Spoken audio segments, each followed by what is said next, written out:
For now, at least, a very strict party line vote. You just had the first Republican now vote for the impeachment articles. You also have an independent former Republican, Justin Amash of Michigan, voting for impeachment as well. Two Democrats voting against: Jeff Van Drew of New Jersey, Colin Peterson of Minnesota. That Republican vote, Mary, something of a surprise. Is it Congressman Rooney of Florida? Can you tell yet?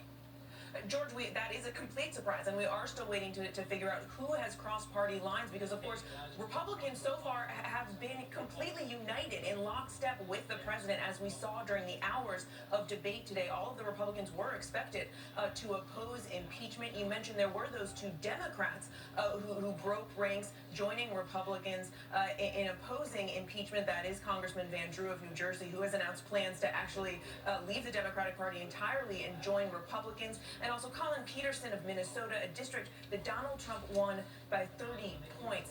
But as of now, Donald Trump joins the ranks of history as just the third president ever in American history to be impeached, a stain that will forever be on his legacy, George. Second article of impeachment we voted on next. That's for obstruction of Congress. John Carl, the president, had been holding his votes in line completely. As we said with Mary Bruce there, a Republican voting against. A bit of a surprise, but Congressman Rooney, if it is indeed him, is retiring.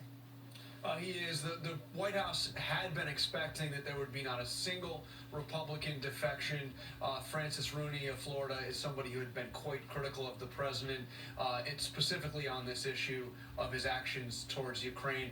But George, the White House, the president, his people have known for some time that this was an inevitable conclusion, that he was going to get impeached in the House. They believe it is just as inevitable that he is going to prevail in the Senate in a Senate trial, that he will not be removed from office, that it will be overwhelmingly against removal. And you can mark my words on this. The president, who is rallying right now in Battle Creek, Michigan, will look towards that trial in the Senate as complete and total vindication.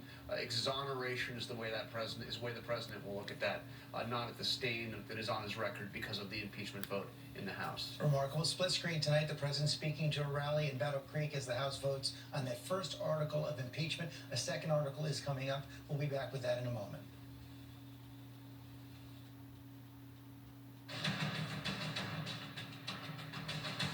This has been a special report.